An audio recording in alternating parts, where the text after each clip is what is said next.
Virtual reality அப்படிங்கிற இந்த வார்த்தையை நிறைய நேரத்தில் நம்ம கேள்விப்பட்டு இருப்போம். டெக்னாலஜியில் ரொம்பவே அதிகமாக உபயோகப்படுற ஒரு வார்த்தை இது. இந்த வர்ச்சுவல் ரியாலிட்டி அப்படின்னா என்னன்னு கேட்டிங்கன்னா, அதுக்கு ஒரு கிளாஸ் இருக்கும், அதாவது ஒரு கண்ணாடி மாதிரி. அது உள்ளே நம்மளால் நம்மளுடைய மொபைலை வைக்க முடியும்.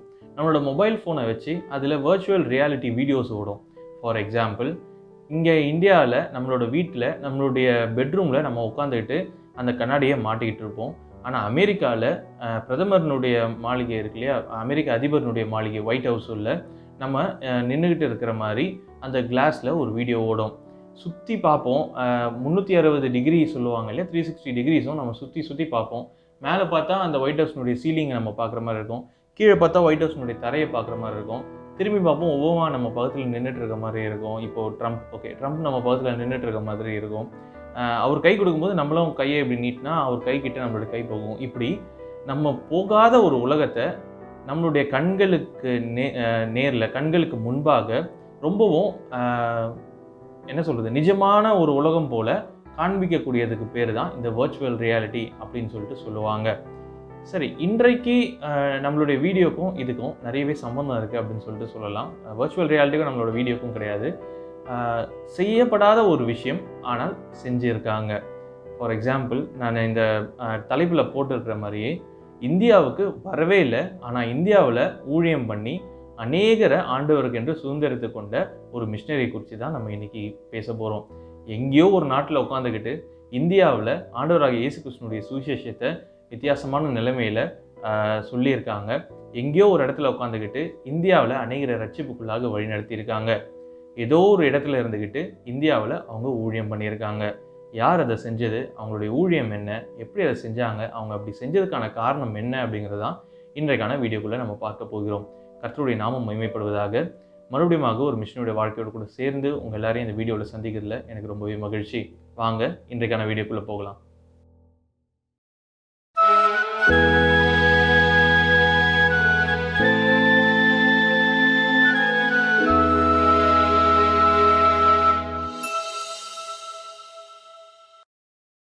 இன்றைக்கு நம்ம பார்க்க போகிற மிஷினரி பற்றி சரித்திரத்தில் ரொம்பவே கம்மியாக தான் சொல்லப்பட்டிருக்கு. ஆனால் இவங்க செஞ்ச விஷயம் ரொம்பவே பெருசு.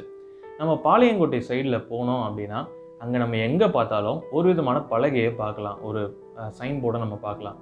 சாரா டக்கர் கல்லூரி, சாரா டக்கர் பள்ளிக்கூடம் உயர்நிலை பள்ளி, சாரா டக்கர் ட்ரைனிங் இன்ஸ்டியூட்னு சொல்லிட்டு நிறைய விதமான பள்ளி கல்வி சம்மந்தப்பட்ட காரியங்களை போர்ட்ஸாக நம்ம பார்க்க முடியும்.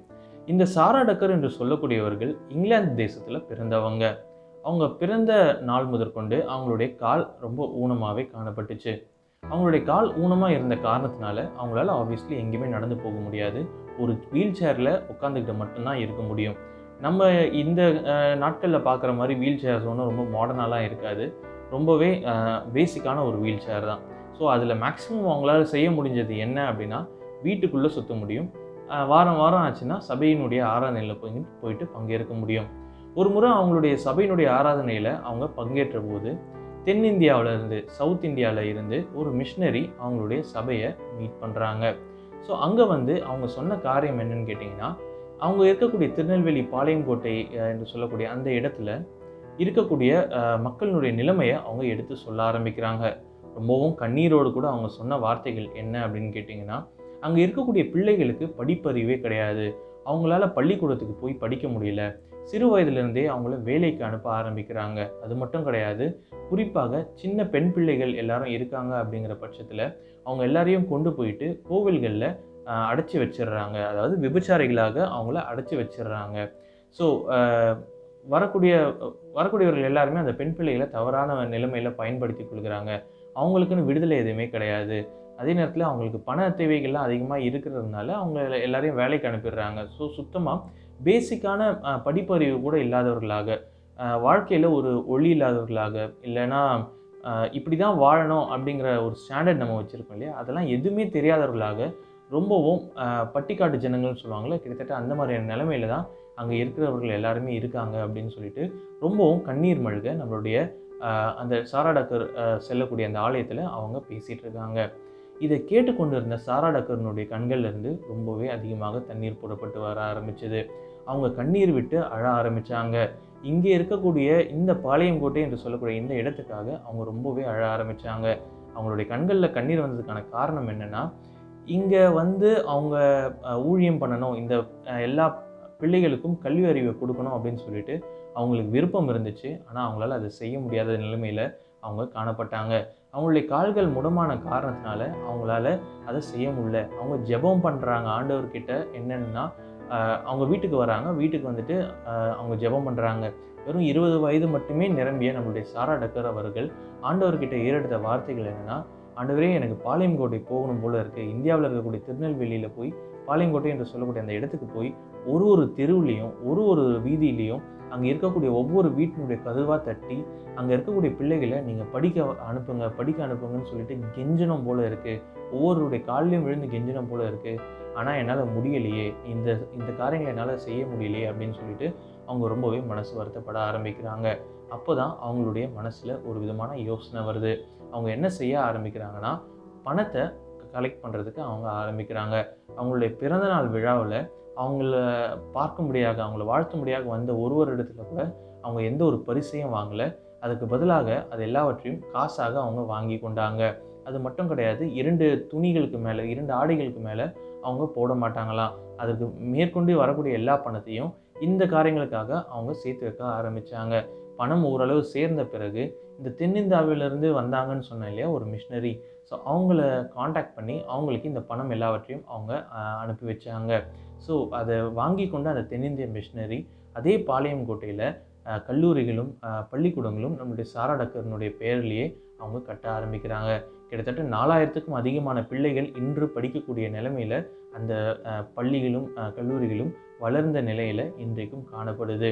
நம்ம பாளையங்கோட்டை போனோம் அப்படின்னா நிறைய பிள்ளைகள் எங்கே படிச்சிங்கன்னு கேட்டால், நான் சாரா டக்கர்னுடைய மேல்நிலை பள்ளியில் படித்தேன், சாரா டக்கர்னுடைய கல்லூரியில் படித்தேன், அவங்களுடைய ட்ரைனிங் இன்ஸ்டியூட்டில் படித்தேன்னு சொல்லிட்டு சொல்லக்கூடியவர்களாக தான் காணப்படுவாங்க. சாரா டக்கர் இந்தியாவுக்கு வரவே இல்லை. சாரா டக்கர் இந்தியாவை பார்த்ததே கிடையாது. சாரா டக்கர் இங்கே இருக்கக்கூடிய ஒருவரோடு கூட பேசுனது கூட கிடையாது. ஆனால் அவங்க இருந்த அந்த இங்கிலாந்து தேசத்தில் இருந்தே கால்கள் முடமானாலும் கூட அந்த இடத்துல இருந்து இந்த இடத்துல ஒரு பெரிய மாறுதலை அவங்க செஞ்சுருக்காங்க. இங்கே இருக்கக்கூடிய அநேக பிள்ளைகளுடைய வாழ்க்கையில் ஒரு விளக்கை ஏற்றி வச்சுருக்காங்க அப்படின்னு தான் நம்மளால் சொல்ல முடியும். இப்படி அவங்களுடைய பெயர் இன்றளவும் பிரசித்தமாக, இல்லாட்டி இன்னும் பிரபலமாக சொல்லப்படக்கூடிய நிலைமையில் ஆண்டவர் அவங்களுடைய ஊழியத்தை மதித்து உயர்த்தியிருக்காரு அப்படின்னு தான் சொல்ல முடியும். அவங்களுக்கு கால்கள் முடமானது ஒரு குறையாகவே தெரியல. ஆனால் அதையும் ஆண்டவருக்கென்று நிறைவாக மாற்றிக்கொள்ளணும் அப்படின்னு சொல்லிட்டு அவங்க ஆசைப்பட்டாங்க. வெறும் கால்கள் ஊனமுற்ற ஒருவரால் இவ்வளோ பெரிய மாறுதலை அவங்க காணாத ஒரு தேசத்தில் எங்கிருந்தோ மைல் கணக்கு தூரத்தில் இருந்து, எத்தனையோ நூறுக்கணக்கான ஆயிரக்கணக்கான மைல் தூரத்தில் இருந்து அவங்களால செய்ய முடியும் அப்படிங்கிற பட்சத்தில் இன்றைக்கு நாம் இருக்கக்கூடிய இடத்துல நம்மளுடைய கை கால்கள் எல்லாமே நன்றாக செயல்படக்கூடிய இந்த நேரங்களில் ஆண்டவருக்காக என்னென்னலாம் செய்ய முடியும் அப்படிங்கிறத நம்ம கண்டிப்பாக யோசித்து பார்க்கணும். இவங்களுடைய வாழ்க்கையில் இவங்க செஞ்ச விஷயம் ரொம்பவும் சிறிது. வெறும் பணத்தை கலெக்ட் பண்ணி கொடுத்தாங்க. ஆனால் அவங்களுடைய மனசில் இருந்த வாஞ்சை ரொம்பவே பெருசு அப்படிங்கிறத நம்ம மறந்து போயிடக்கூடாது. இன்றைக்கும் இவங்களுடைய வாழ்க்கை நம்மளுடைய வாழ்க்கைக்கு ஒரு பெரிய பாடமாக இருக்குது அப்படின்னு தான் நம்ம சொல்லணும். நம்மளுடைய வாழ்க்கையில் நம்ம ஆண்டவருக்காக என்ன செய்ய போகிறோம்? ஆண்டவர் நமக்கு நல்ல கை காலில் கொடுத்துருக்காரு, நல்ல உடல் நலத்தை கொடுத்துருக்காரு, நல்ல சுகத்தை கொடுத்துருக்காரு. ஆனால் ஆண்டவருக்காக நாம் என்ன செய்ய போகிறோம் இது எல்லாத்தையும் வைத்துக்கொண்டு அப்படிங்கிறத நம்மளுடைய வாழ்க்கையில் ஒரு கேள்வியாக நம்ம கேட்டு பார்க்கணும். இன்றைக்கான சிந்தனைக்கு, இறைவனுக்கு தன்னை அடிமையாக்கி கொண்டவனை போல் இந்த உலகத்தில் சுதந்திரமாய் வாழ்கிறவன் யாரும் இல்லை அப்படின்னு சொல்லிட்டு ஜீவ நீரோடு என்று சொல்லக்கூடிய அந்த ஆர்கனைசேஷன் மூலியமாக சொல்லியிருக்காங்க. நம்மளுடைய வாழ்க்கையில் நம்ம ஆண்டவருக்கு அடிமையாக இருக்கிறோம் அப்படிங்கிற பட்சத்தில் இந்த உலகத்தில் நம்ம ரொம்ப சுதந்திரமாகவே காணப்படுறோம் அப்படின்னு தான் சொல்லணும்.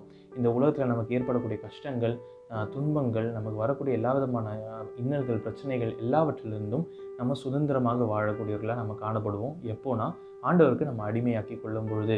ஏன் பாவத்துக்கு கூட நம்ம அடிமைகளாக இராதபடிக்கு அதிலிருந்து விடுவிக்கப்பட்டு சுதந்திரமாக வாழக்கூடியவர்களாக நம்ம காணப்படுவோம்.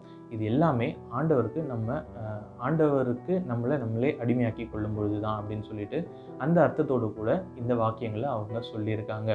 இன்றைக்கு நம்ம பார்த்த மிஷினரினுடைய வாழ்க்கை உங்கள் எல்லாருக்கும் பிரயோஜனமுள்ளதாக இருந்திருக்கும் அப்படின்னு சொல்லிட்டு நான் விசுவாசிக்கிறேன். நாளைக்கும் இதே போல் ஒரு நல்ல மிஷினரியோட வாழ்க்கையோடு கூட சேர்ந்து உங்கள் எல்லாரையும் நான் இதே போல் ஒரு நல்ல வீடியோவில் சந்திக்கிறேன். அதுவரையிலும் கர்த்தர் தாமே நம்மோடு கூட இருப்பாராக. ஆமேன்.